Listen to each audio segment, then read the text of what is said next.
Finding someone that understands you is hard because you're human, and there's a lot of different humans out there. eHarmony helps you find someone you can be yourself with. You think no one would understand mourning a plant like it's a loved one, or singing made-up songs to your dog, but that's the type of person eHarmony helps you find. Someone who makes you feel seen, heard, and understood. Get started today on eHarmony. Get who gets you. So that girl I met on eHarmony. Yeah. We're out to dinner last night, and like a klutz, I tipped my drink all over myself. Oh, no. And it's all down my shirt, a horrible stain, so embarrassing. And you'll never guess. What? She smiles, picks up her drink, spills it all over her top.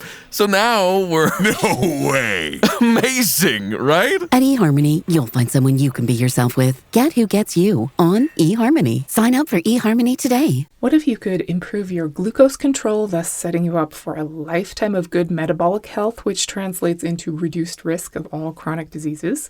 Physically cleanse your brain so it works better for longer and is much less likely to develop plaques? Think more clearly, be in a better mood, reduce your stress and stress hormones that cause weight gain, boost your willpower, and be more effective in life, to the point of it being like you're boiling water on high heat instead of medium heat. You're listening to the Health Courage Collective podcast, episode 142, Sleep is Not a Pillar of Health, originally published June 8th, 2022.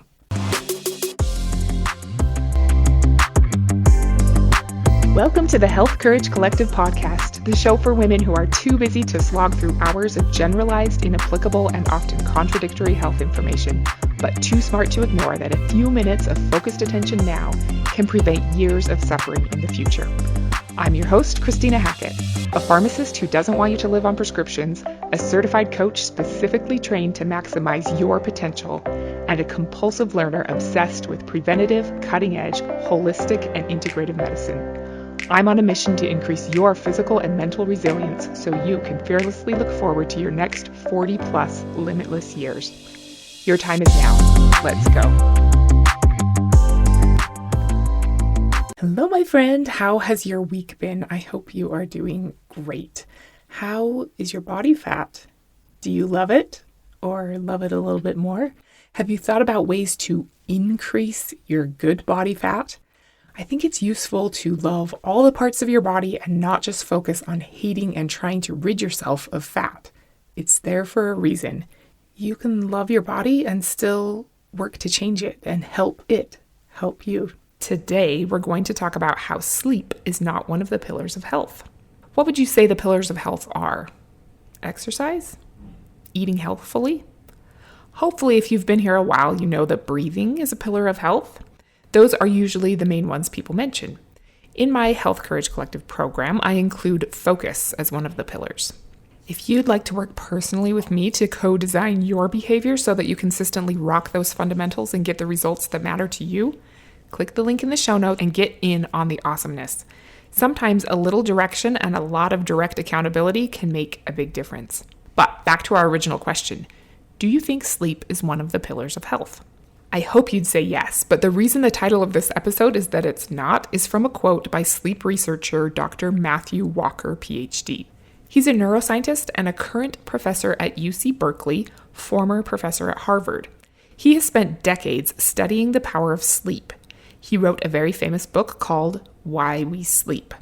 Back when my family had a masterclass subscription, I watched his masterclass on sleep, and it was really good. It was basically just him explaining the stuff from his book to the camera, but still, I liked it. Anyhow, here's an awesome quote from his book. I was once fond of saying, sleep is the third pillar of good health, alongside diet and exercise. I have since changed my tune. Sleep is more than a pillar.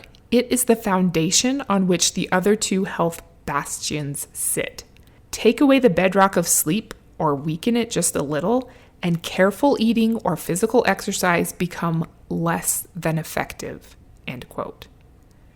How about that? Do you want your careful eating and physical exercise to become less than effective? I don't. I want to get all the value out of them that I can. I don't want to unknowingly shortchange myself out of the benefits that should be mine. How non-negotiable sleep is among all animals is super interesting. Like, if a bird sleeps alone, it will sleep with one eye open and let only half of its brain sleep. But if a bunch of birds sleep in a row, the ones on the end sleep with one eye open, the ones in the middle with both eyes closed. Then midway through their sleep session, the ones on the end turn around on their perch and sleep with the other eye open to let the other half of their brain sleep.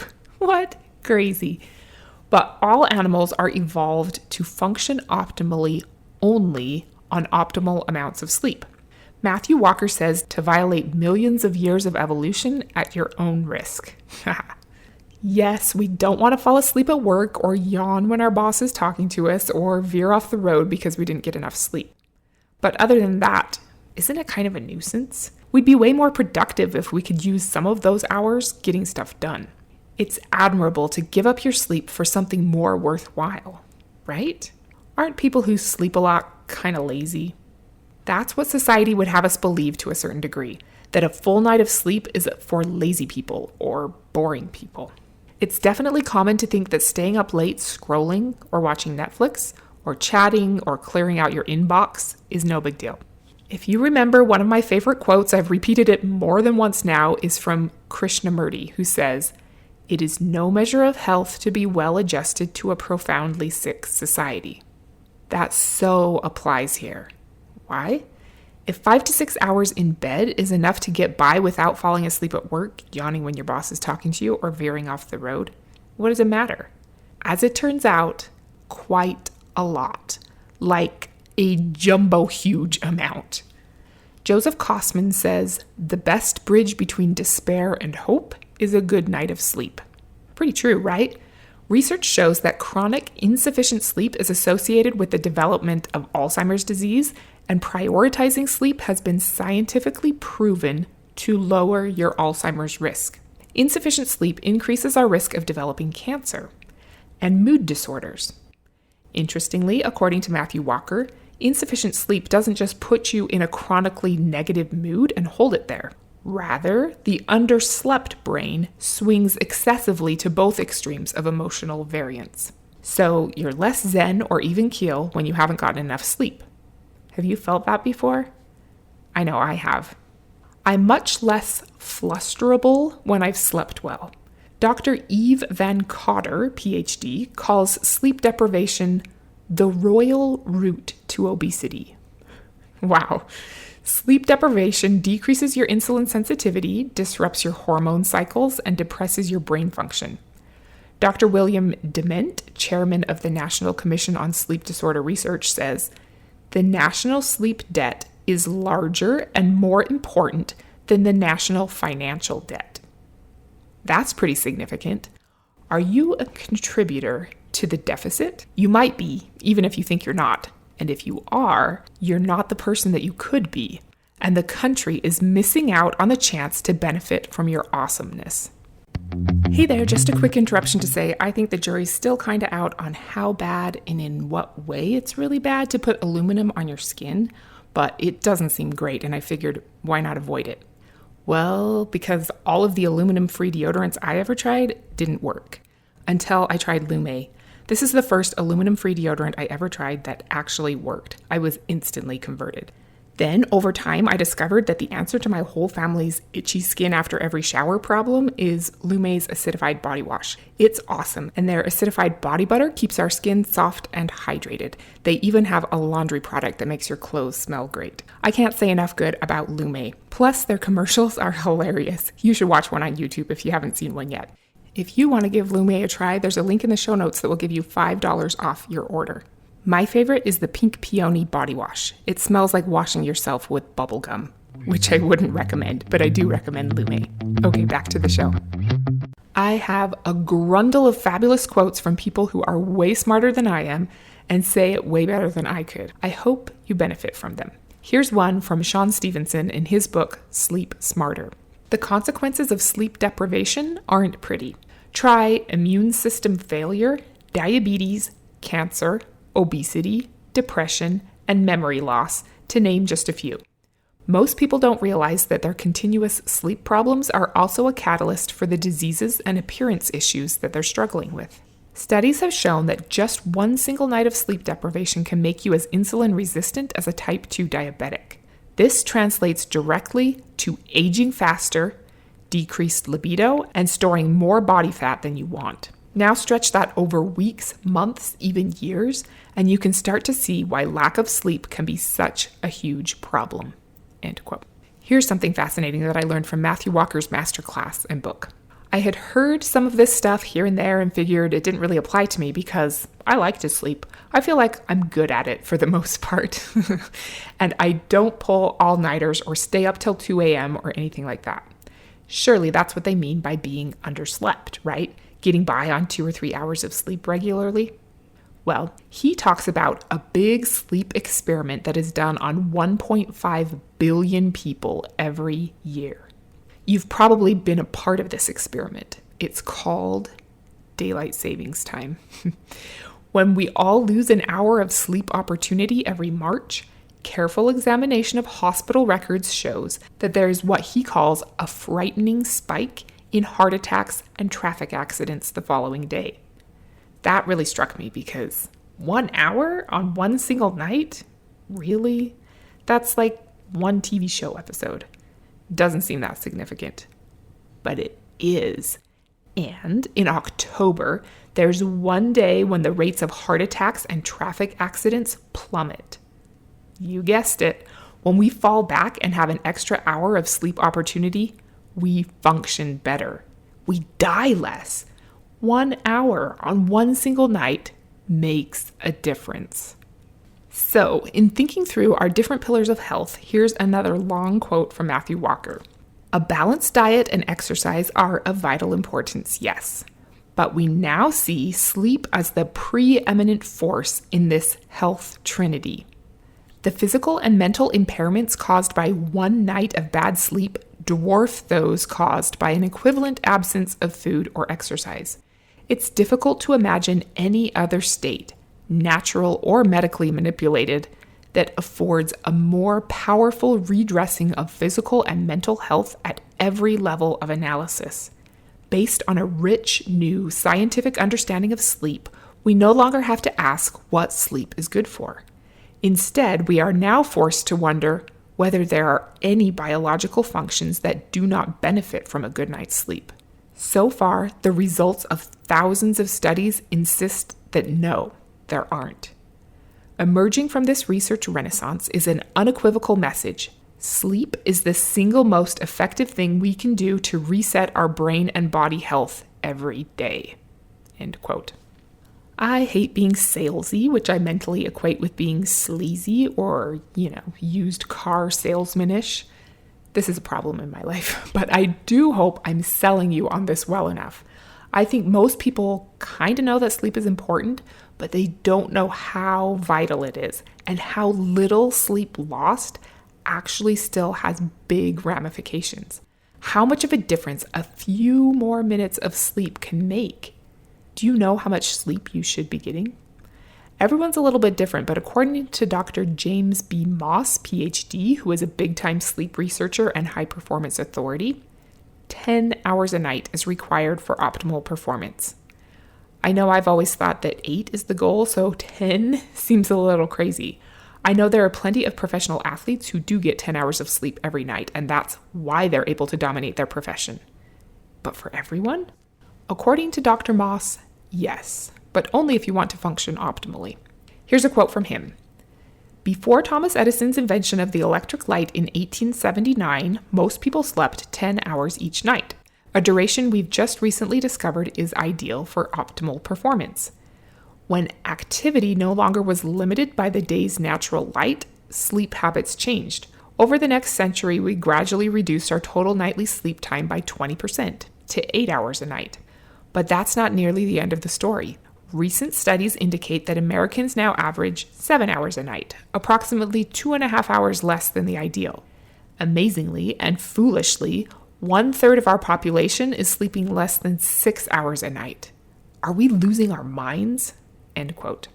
Matthew Walker says that the recommendation is 7 to 9 hours. And I love this. He says that a lot of people claim they can get by on less than 7 hours of sleep just fine. He says there's a gene that allows some people to do so, and the odds that you fall into that category are so low that it is far, far more likely that you will be struck by lightning than to be truly capable of functioning well on less than 7 hours of sleep at night. The lifetime odds are less than 1 in 12,000. So if you round those odds to the nearest whole number, your likelihood of thriving on less than 7 hours of sleep are 0. We won't spend a ton of time on it, although we could, but your sleep time is not just the time you spend in bed. We have a sleep efficiency. Some of the time we're in bed, we're not asleep. The average sleep efficiency is supposedly 85%. So if you think you're doing well because you're in bed for 7 hours, most likely you're only asleep for 5 hours and 57 minutes. You can track this with sleep trackers like an Oura ring. I love mine, but you should probably be in bed for 8 hours plus. What do you think? What do you usually do that keeps you awake when it should be bedtime? Is it more important than creating a stable foundation upon which your other pillars of health stand? Do you want to be entertained or optimized? How much do you sleep now? Could you increase that? Are you starting to see the benefits of doing so are huge? If it seems crazy to you, you don't have to jump right to 10 hours, but good for you if you can. I'm not quite there yet. If you were to get an extra 15 minutes of sleep a night, that would be 7.5 extra hours of sleep in a month. That's a big deal. What would you have to do differently to be able to go to sleep 15 minutes earlier tonight? Here's another great quote. This one is from James B. Moss again. Do you want to be alert, dynamic, and full of energy all day long? Be in a good mood? Be productive, creative, and capable of making good decisions? Be able to express yourself well? Have good concentration and memory? Not be unduly susceptible to disease and viral infection? In general, do you want a chance at optimal living? If so, you'll need to get optimal sleep. The amount and quality of sleep that allows you to function throughout the day without feeling drowsy. Without optimal sleep, you don't stand a chance of reaching your potential. With optimal sleep, you'll be amazed at what you can do with your newfound life. End quote. Pretty strong words. Without optimal sleep, you don't stand a chance of reaching your potential. Ouch. Sean Stevenson says this, always remember the value of your sleep. You will perform better, make better decisions, and have a better body when you get the sleep you require. Sleep is not an obstacle we need to go around. It's a natural state your body requires to boost your hormone function, heal your muscles, tissues, and organs, and make your mind work at its optimal level. The shortcut to success is not made by bypassing dreamland. You will factually work better, be more efficient, and get more stuff done when you're properly rested. There's a big difference between working and actually being effective. By sacrificing your sleep, you can definitely do more work, but the quality and effectiveness of your work will be sacrificed. A physician study published in The Lancet proved that sleep-deprived individuals took 14% longer to complete a task and made 20% more errors than individuals who are well-rested. Structure your time to get more sleep first, and you'll be able to get your work done faster and more effectively than if you zombie walked your way through it. End quote. I think it's so true, and that most people who are zombie walking their way through their work and their life don't even know they're zombies. Do actual zombies know that they're zombies? I guess they do. I once watched a TV series with the actress from A Christmas Prince. You know that Netflix series where she became a princess? But in this show, she was a zombie. And she knew she was a zombie. She very logically got a job working in a morgue so she could have easy access to brains. So I guess that settles it.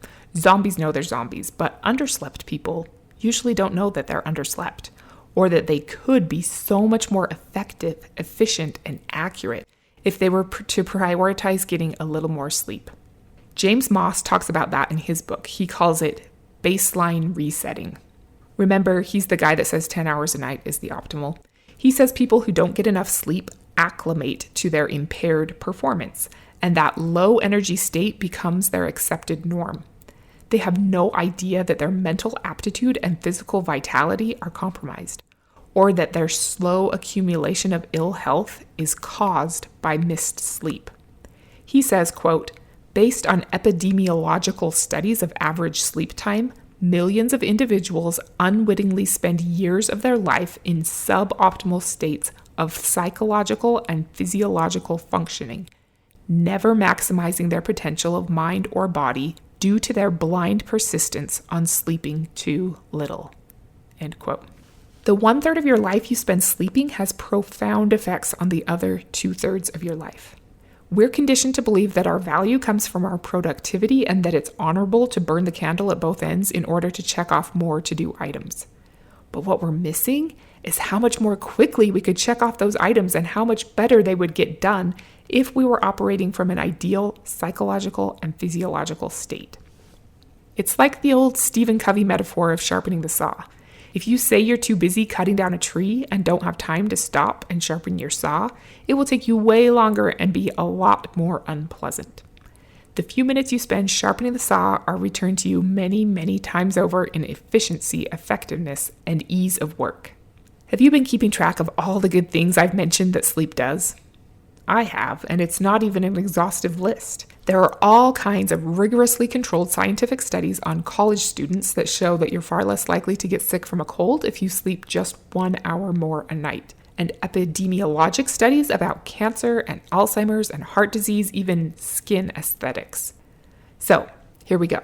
Adequate sleep provides mood enhancement, energy, alertness, body weight optimization, improved perception, memory, thinking, reaction time, productivity, accuracy, physical performance, communication skills, creativity, safety, longevity, immunity, healthy gastrointestinal functioning, beauty, prevention of chronic disease, decreased risk of cardiovascular disease, decreased risk of cancer, decreased risk of Alzheimer's disease, decreased dementia, decreased risk of traffic accidents, decreased heart attacks, decreased strokes, proper release and utilization of hormones, decreased food cravings, improved blood glucose control, decreased depression, decreased anxiety, and increased likelihood of becoming superhuman. Okay, I added that last one, but the rest have all been scientifically proven. I could go on and on and on. I really hope I've driven home my points that sleep is a panacea and it's absolutely essential if you want to be your best self. That most people don't get enough and that they don't even know that they don't get enough. They don't even know what a higher level they could be playing at, what they would be capable of if only they got optimal sleep. I'm not sure why society as a whole is so resistant to getting optimal sleep, but what I do know is that what makes a person exceptional is their willingness to do what other people aren't willing to do. It's the key to unlocking excellence, and it's kind of hilarious to me that this master key is to sleep a little bit better. It seems like it should be Navy SEAL Hell Week type drills, or a 5-year silent meditation retreat, or taking a vow of poverty or something. But sleeping a little bit longer, that's the thing? Yep. Say no to the autoplaying of the next episode. Turn off all your electronics and change your life. If you could use some helpful tips and some personal accountability changing your life for the better to see what you're capable of, that's what I do in my Health Courage Collective program. I would love to see you in there.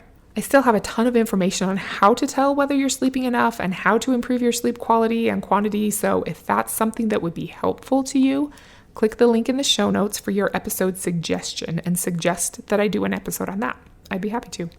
There are so many good suggestions and good quotes from these sleep experts. Based on just their quotes, I could have named this episode "Violate Millions of Years of Evolution at Your Own Risk," "Your Only Chance at Optimal Living," "The Most Glaring Omission in the Contemporary Health Conversation," "The Royal Route to Obesity.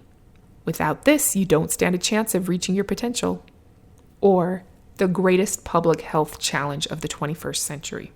That's from a quote by James B. Moss, who says, quote, "This silent sleep loss epidemic is the greatest public health challenge we face in the 21st century in developed nations.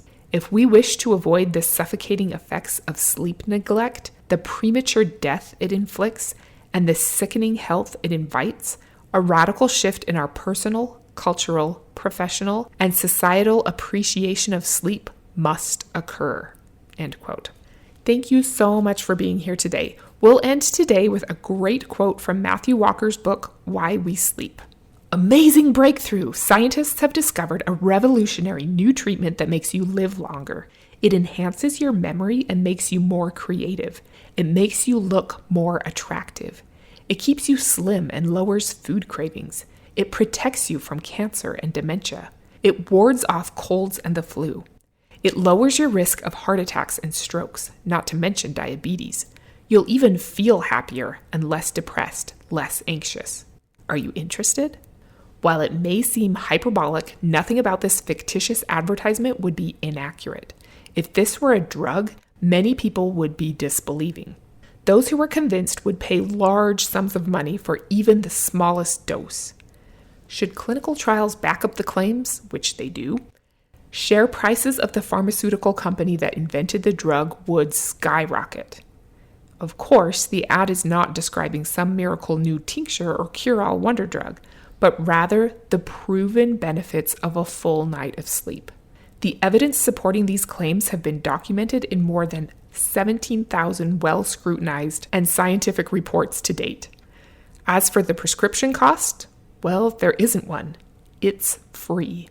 Yet all too often we shun the nightly invitations to receive our full dose of this all-natural remedy, with terrible consequences.